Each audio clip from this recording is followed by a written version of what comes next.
بسم الله الرحمن الرحيم. وقال الله سبحانه وتعالى إنما يخشى الله من عباده العلماء. وقال الله سبحانه وتعالى قل هل يستوي الذين يعلمون والذين لا يعلمون. صدق اللہ العظیم.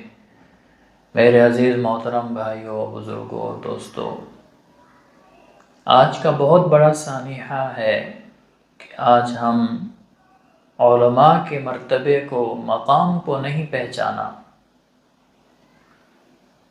آج علماء کا کیا مرتبہ ہے، کیا شان ہے، کیا مقام ہے، آج ہم مسلمان اس سے دور ہو چکے ہیں. اپنی جی چاہی کی زندگی اپنی خواہشات کے اوپر چل رہے ہیں. علماء کے مرتبے اور شان کو بھول چکے ہیں. اس دنیا کے اندر علماء کا وجود ضروری ہے. اگر علماء نہیں ہوں گے تو پھر کیا ہوگا؟ حدیث شریف کے اندر آتا ہے کہ جب انسان اللہ اللہ کہنے والا نہیں رہے گا تو پھر قیامت آ جائے گی. اب اللہ اللہ کیسے برقرار رہے؟ اللہ کی عبادت کیسے ہو؟ عبادت کو بتلانے والے کون ہیں؟ وہ علماء ہیں. کلمہ کا بتلانے والے کون ہیں؟ علماء ہیں. نماز کا بتلانے والے، نماز کی فضیلتیں بتلانے والے، نماز کے مسائل بتلانے والے، روزے کے مسائل، روزے کے احکامات بتلانے والے، حج اور حج کے احکامات بتلانے والے، صدقہ اور صدقے کے احکامات بتلانے والے، زکوٰۃ اور زکوٰۃ کے مسائل بتلانے والے، اور علم سکھلانے والے، قرآن اور حدیث سکھلانے والے، فقہ سکھلانے والے، ذکر سکھلانے والے، اخلاص سکھلانے والے، اکرام مسلم سکھلانے والے، اور امر بالمعروف اور نہی عن المنکر کا بتلانے والے، اور ان جانوروں کو انسان بنانے والے. یہ کون ہیں؟ یہ علماء ہیں. ورنہ انسان جانور بن جائیں، ڈنگر بن جائیں. اگر علماء نہ ہوتے، اگر علماء اصلاح نہ کریں، اگر علماء تبلیغ نہ کریں تو انسان حیوان بن جائیں. کیوں؟ کیونکہ اللہ فرماتے ہیں انما یخشی اللہ من عبادہ العلماء. اللہ سے ڈرنے والے تو علماء ہیں. قل هل يستوي الذين يعلمون والذين لا يعلمون. اور جاننے والے اور نہ جاننے والے دونوں برابر ہو سکتے ہیں؟ نہیں، ہرگز نہیں ہو سکتے. یہ علماء ہمارے لیے ایک بہت بڑی اللہ کی نعمت ہے. یہ علماء اللہ کی نعمت ہے، ہم اس کی قدر کریں. اگر ہم علماء کی قدر نہیں کی، اگر ہم نے علماء کی قدر نہیں کی، اللہ پاک علماء کو اٹھا لیں گے اور اسی طرح علم کو اٹھا لیں گے. پھر انسان حیوان بن جائیں گے. حقوق اللہ کا بھی پتہ نہیں ہوگا، حقوق العباد کا پتہ نہیں ہوگا، اور اللہ سبحانہ و تعالیٰ کی ناراضگی اختیار کرتے کرتے مر جائیں گے اور جہنم میں چلے جائیں گے. تو علماء کی قدر، علماء کی عزت، علماء کی شان، علماء کا مقام ہمارے دل کے اندر ہونا چاہیے. علماء کی قدر کرنی چاہیے. اللہ کے رسول صلی اللہ علیہ وسلم نے فرمایا، کیا فرمایا؟ کہ علماء کی زیارت کرنا ثواب ہے. جس نے عالم کی زیارت کی اس نے میری زیارت کی. سبحان اللہ. اللہ کے رسول صلی اللہ علیہ وسلم نے فرمایا علماء کی فضیلت ہے کیا؟ اللہ کے رسول صلی اللہ علیہ وسلم نے فرمایا کہ علماء انبیاء کے وارث ہیں. العلماء ورثۃ الانبیاء. علماء انبیاء کے وارث ہیں، اور میری امت کے علماء انبیاء کا مقام رکھتے ہیں. جس طرح پہلی بنی اسرائیل کے جو نبی ہوتے تھے اور میری امت کے جو علماء ہیں ان کا وہ مقام ہے، ان کی وہ حیثیت رکھتے ہیں. اور علماء کی زیارت کرنا بھی ثواب ہے. آج ہم دیکھیں علماء کے ساتھ کتنی نفرت کی جا رہی ہے. علماء کو کیسے برا بھلا کہا جا رہا ہے، اور علماء کی تنخواہ دیکھیں، بیچارے تھوڑی تنخواہوں پر چھوٹے چھوٹے گھر میں زندگی گزار رہے ہیں، نمازیں پڑھا رہے ہیں، امت کو نمازیں پڑھا رہے ہیں، قرآن سکھلا رہے ہیں، حدیث سکھلا رہے ہیں، دین کی دعوت پیغام پہنچا رہے ہیں، علم کو پہنچا رہے ہیں۔ علماء کی کتنی قربانیاں ہیں کہ وہ تھوڑی تنخواہیں لے کر، اپنی خواہشات کو چھوڑ کر، جس سے چھوٹی تنخواہوں سے اپنا گھر کا سرکل نہیں چل سکتا، لیکن پھر بھی وہ دین کی محنت میں بیٹھے ہوئے ہیں، چٹائیوں پر بیٹھے ہوئے ہیں، مسجدوں میں بیٹھے ہوئے ہیں، مدرسوں میں بیٹھے ہوئے ہیں، ایک جگہ تبلیغ کر رہے ہیں، اللہ کا پیغام پہنچا رہے ہیں۔ یہ ان کی شان ہے، یہ ان کی قربانیاں ہیں۔ جس طرح اللہ کے رسول نے دین کے لیے قربانیاں دی، صحابہ نے قربانیاں دی، اور تابعین تبع تابعین نے قربانیاں دی۔ ہمارے امام احمد بن حنبل، امام شافعی، امام مالک، امام اعظم ابو حنیفہ اور سارے حضرات نے دین کی خاطر قربانیاں دی، اور اسی طرح آج علماء بھی قربانیاں دے رہے ہیں۔ علماء سے نفرت نہ کرنا۔ ہاں، اگر علماء نہ ہوتے تو حق کون بتاتا، حلال اور حرام کا کون بتلاتا، یہ حلال ہے، یہ حرام ہے، یہ جائز ہے، یہ ناجائز ہے۔ یہ علماء کی قربانیاں ہیں کہ انہوں نے ہمیں علم پہنچایا ہے۔ اللہ کے حبیب صلی اللہ علیہ وسلم نے فرمایا، وہ میری امت میں سے نہیں ہے جو چھوٹوں پر شفقت نہ کرے، بڑوں کا ادب نہ کرے، اور علماء کرام کی قدر نہ کرے، وہ میری امت میں سے نہیں ہے۔ کتنی بڑی بات ہے۔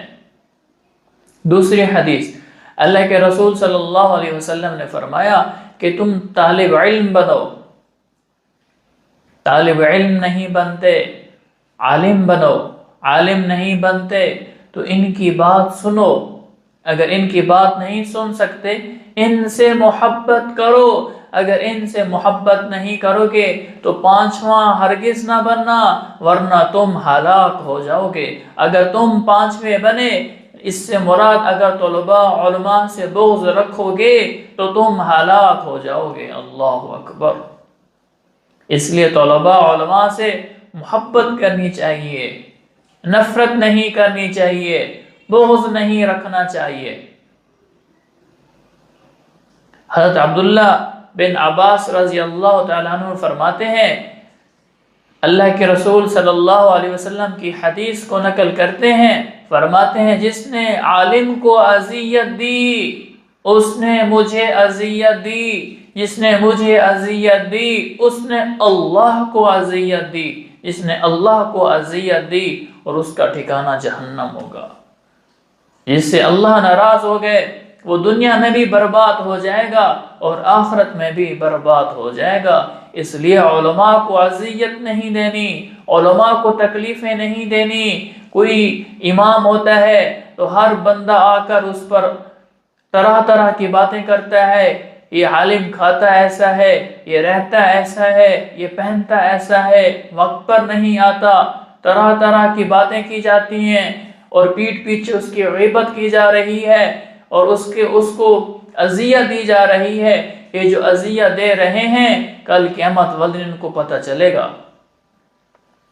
ہاں، علماء کی عزت اور احترام کرنا ضروری ہے۔ اگرچہ وہ امام ہے، وہ حافظ قرآن ہے، وہ عالم دین ہے، کسی مدرسے کا مدرس ہے، اس کی عزت کرنا ہماری ذمہ داری ہے۔ یہ نبی کا وارث ہے، یہ ہمارے نبی کا وارث ہے، یہ کوئی عام شخصیت نہیں ہے۔ العلماء ورثۃ الانبیاء، یہ نبیوں کے وارث ہیں۔ حضرت علی رضی اللہ تعالیٰ عنہ فرماتے ہیں کہ جب انسان علماء سے بغض رکھے گا تو اللہ سبحانہ و تعالی اس پر 4 قسم کے عذاب مسلط کریں گے۔ پہلا عذاب یہ ہوگا، اس پر ظالم بادشاہ مسلط کر دیں گے۔ دوسرا عذاب یہ ہوگا کہ قحط سالی اس پر مسلط کر دیں گے۔ تیسرا عذاب اللہ کا یہ ہوگا کہ جو بادشاہ کے حکام ہوں گے اور وہ خیانت کریں گے، آج ویسے ہی ہو رہا ہے۔ اور چوتھا عذاب یہ ہوگا کہ وہ اللہ سے دور ہو جائیں گے، اور پے در پے دشمنوں کے ان پر حملے ہوں گے۔ آج ہم دیکھیں ویسا کا ویسا ہو رہا ہے۔ اس کی وجہ کیا ہے؟ آج ہمارے دل میں علماء کا مقام نہیں ہے، علماء کی عزت نہیں ہے، علماء کا احترام نہیں ہے۔ آج علماء کی ناقدری کی تو آج یہ حالت ہے۔ ایک دفعہ جب عالم دین تو اللہ کا ولی ہوتا ہے، عالم حق، علماء حق اللہ کا ولی ہوتا ہے۔ ایک دفعہ مالک بن دینار رحمہ اللہ تعالی ایک ملحد سے، جو اللہ کو نہیں مانتے تھے، وجود باری تعالی پر مناظرہ ہوا۔ مناظرہ کرتے کرتے تو وہ بات نہیں مان رہا تھا، تو مالک بن دینار نے کہا کہ تو اپنا ہاتھ اور میں اپنا ہاتھ آگ میں ڈالتے ہیں، جس کا ہاتھ جل گیا وہ ناحق پر ہوگا، اور جس کا ہاتھ نہیں جلے گا وہ حق پر ہوگا۔ مالک بن دینار نے اس کا ہاتھ پکڑا اور آگ میں ڈالا، اور جب آگ سے نکالا تو دونوں کے ہاتھ صحیح تھے۔ تو پھر اللہ سے دعا کی، اے اللہ یہ تو ملحد ہے، تجھے مانتا نہیں ہے، میں تو تیرا عاشق ہوں، میں تو تجھے ماننے والا ہوں، میرا ہاتھ بھی نہیں جلا، اس کا ہاتھ بھی نہیں جلا۔ تو غیب سے آواز آئی، مالک بن دینار اس کا ہاتھ آپ نے تھاما ہوا تھا، اس وجہ سے میں نے اس کے ہاتھ کی حفاظت کی، یہ تیرا ہاتھ اس کے ہاتھ کے اندر تھا تو میں نے گوارا نہیں کیا کہ میں اس کے ہاتھ کو کیسے جلاؤں۔ سبحان اللہ، کتنی بڑی بات ہے کہ ہم اپنا ہاتھ علماء کے ہاتھ میں دے دیں، علماء کے پیچھے چلیں، علماء کے دل سے محبت، احترام، عزت ہو۔ جو عزت کرے گا اللہ اس کو کیا دے گا؟ ایک دوسرا واقعہ عرض کرتا ہوں۔ موسیٰ علیہ السلام نے فرعون کو دعوت دی۔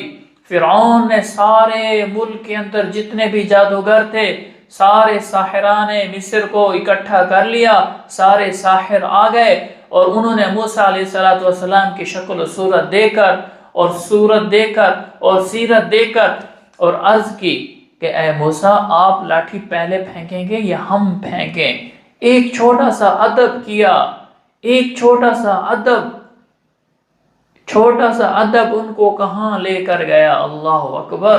کہاں موسیٰ پوچھا کہ ان کی شکل و صورت دیکھ کر اور سیرت دیکھ کر ادب کے لحاظ سے ادب ان کے دل میں آ گیا، اور پوچھا موسیٰ آپ پہلے لاٹھی پھینکیں گے یا ہم پھینکیں؟ اس سے پہلے وہ کیا کہہ رہے تھے بادشاہ کو، اگر ہم نے موسیٰ کو ہرا دیا تو آپ ہمیں کیا دیں گے؟ تو انہوں نے کہا کہ میں آپ کو اپنے مقربین بندوں میں داخل کر دوں گا، میرے محل میں رہنا، اور جو تمہاری ساری زندگی میرے محل کے اندر رہنا، جو تمہیں کھانے کو ملے گا، جو تم چاہو گے کھانے کو ملے گا، جو تم چاہو گے پہننے کو ملے گا، جس باندی سے شادی کرنا چاہو اس سے شادیاں کرا دیں گے، آپ کو سونے اور جواہرات اور ہیرے اور ساری چیزیں دی جائیں گی۔ پہلے ان سے یہ بات کر رہے تھے، جب انہوں نے ادب کیا تو اللہ سبحانہ و تعالی نے اس ادب کی وجہ سے ان کو ہدایت عطا فرما دی۔ سبحان اللہ! وہ اللہ کے سامنے سجدے میں گر گئے، کہا قالوا آمنا برب موسیٰ و ہارون، ہم تو جو موسیٰ اور ہارون کا رب ہے، جو رب العالمین ہے، ہم ان پر ایمان لے کر آ گئے۔ سبحان اللہ! اللہ نے ایک ادب کی وجہ سے وہ جو مخالف تھے، اللہ نے ان کو ہدایت عطا فرما دی، اور ہمیشہ ہمیشہ کے لیے وہ کامیاب ہو گئے۔ کیا؟ ایک علم والے کا ادب کیا، اللہ نے کیا مقام عطا فرمایا۔ سبحان اللہ! جب علم نہیں ہوگا تو انسان گمراہ ہو جائیں گے، اس لیے اللہ کے رسول نے فرمایا کہ میری امت کا ایک عالم 1000 عابد پر بھاری ہے۔ میری امت کا ایک عالم 1000 عابد پر بھاری ہے، اس لیے کہ شیطان عابد پر حملہ کر سکتا ہے، عالم پر حملہ اتنی آسانی سے نہیں کر سکتا۔ اور اگر علم نہیں ہوگا تو انسان حرام کو حلال سمجھیں گے، دین سے دور ہو جائیں گے۔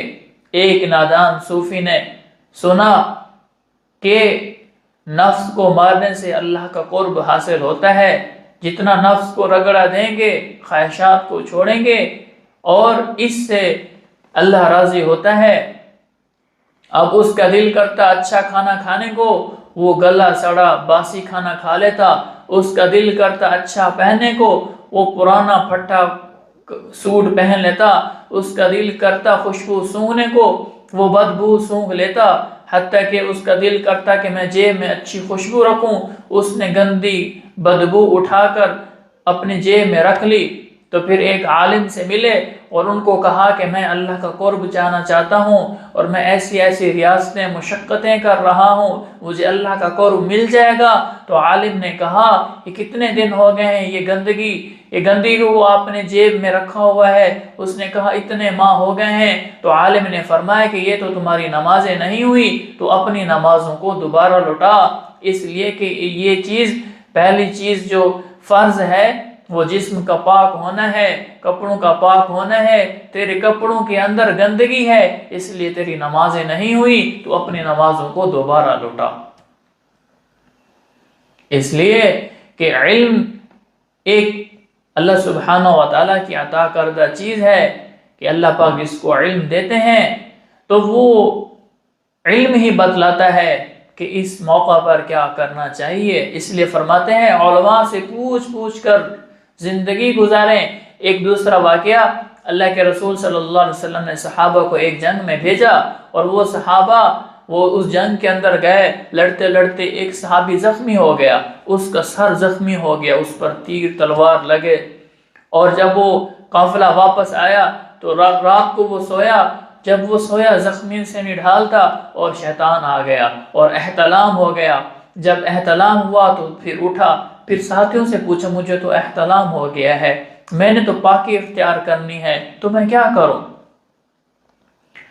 تو صحابہ کو علم نہیں تھا اس مسئلے کا، تو کسی ساتھی نے کہا کہ آپ تو غسل کرنا پڑے گا۔ جب اس نے غسل کیا تو پانی جب اس کے زخموں کے اندر گیا اور وہ مزید بیمار ہو گیا، اور اس کی وجہ سے اس کا انتقال ہو گیا۔ جب صحابہ اللہ کے رسول صلی اللہ علیہ وسلم کی صحبت میں آئے اور عرض کی ایسا ہوا، اللہ کے رسول نے فرمایا اللہ تمہیں مارے، تم نے اپنے بھائی کو مار دیا، اس لیے علم سیکھو، علم سیکھو، علم سیکھو۔ صحابہ نے عرض کیا اے اللہ کے رسول اس وقت ہم کیا کرتے؟ اللہ کے حبیب نے فرمایا تم اس کو غسل نہ کراتے، تم اس کو تیمم کراتے۔ مٹی کے ذریعے سے وہ تیمم کر لیتا، اس لیے کہ وہ مریض تھا، پانی اس کے لیے نقصان والی چیز تھی۔ اگر ایک یہ بھی مسئلہ ہے کہ اگر اتنی سخت سردی ہے کہ انسان غسل کرے تو اس کو مرنے کا خطرہ ہے، بیمار ہونے کا خطرہ ہے، شریعت کہتی ہے اب یہ غسل نہ کرے۔ اب بیمار آدمی ہے، ٹھنڈے پانی سے وضو اگر کرے گا بیماری بڑھ جائے گی، شریعت یہ کہتی ہے اب یہ وضو نہ کرے، اب یہ تیمم کرے، اب یہ غسل نہ کرے، اب یہ تیمم کرے، اس لیے کہ اب اس کا حکم تیمم کا ہے، کیونکہ اگر یہ نہائے گا تو یہ ہلاک ہو جائے گا، یہ بیماری اس کی مزید بڑھ جائے گی۔ شریعت یہ کہتی ہے کہ اپنی جان کو بچائے اور یہ تیمم کرے۔ تو میرے عزیزو، علماء سے غلطیاں بھی ہوتی ہیں، علماء کوئی فرشتے نہیں ہوتے، علماء بھی آپ کی طرح انسان ہوتے ہیں، وہ بھی جس طرح آپ کے جسم کے اندر خون دوڑتا ہے ان کے جسم کے اندر بھی اسی طرح خون دوڑتا ہے۔ جیسے کہ تمہارے دل میں خیالات آتے ہیں ان کے دل میں بھی خیالات آتے ہیں۔ علماء کوئی نبی نہیں ہوتے، معصوم نہیں ہوتے، علماء کوئی فرشتے نہیں ہوتے۔ جس طرح عام انسانوں سے غلطیاں ہوتی ہیں اسی طرح علماء سے بھی ہو جاتی ہیں، لیکن اگر علماء سے غلطیاں ہو جائیں تو ہم شریعت یہ کہتی ہے کہ ان کے لیے دعائیں کریں، ان کے لیے دعائیں کریں کہ اللہ جانے ان کا معاملہ جانے۔ آج دیکھیں علماء سے کوئی غلطی ہو جائے سوشل میڈیا پر اس کو کیسے پھیلایا جاتا ہے، کیسے اس کی تذلیل کی جاتی ہے، سوشل میڈیا میں بار بار دکھلایا جاتا ہے۔ تو میرے عزیزو، علماء کی جب ہم قدر کریں گے اللہ سبحانہ و تعالی ہمیں ہدایت عطا فرمائیں گے، علماء کا ادب کریں گے۔ جس طرح جادوگروں کو اللہ نے ہدایت عطا فرمائی، اللہ ہمارے دلوں کے اندر ہدایت کا نور عطا فرمائیں گے۔ جب ہم علماء کی قدر کریں گے اللہ کے رسول صلی اللہ علیہ وسلم کی آنکھیں ٹھنڈی ہوں گی۔ جب ہم اللہ کے رسول صلی اللہ علیہ وسلم کی آنکھوں کو ٹھنڈا کریں گے اس سے اللہ راضی ہوگا۔ جب اللہ راضی ہوگا تو اللہ سبحانہ و تعالی جنت عطا فرمائیں گے، ہماری جہنم سے ہم سب کی حفاظت فرمائیں گے۔ دعا ہے کہ اللہ سبحانہ و تعالی ہمیں سب علماء کرام کی، تمام علماء کرام کی قدر کرنے، دل کے ساتھ قدر اور عزت اور ادب اور احترام کرنے کی توفیق عطا فرمائے۔ وآخر دعوانا ان الحمد للہ رب العالمین۔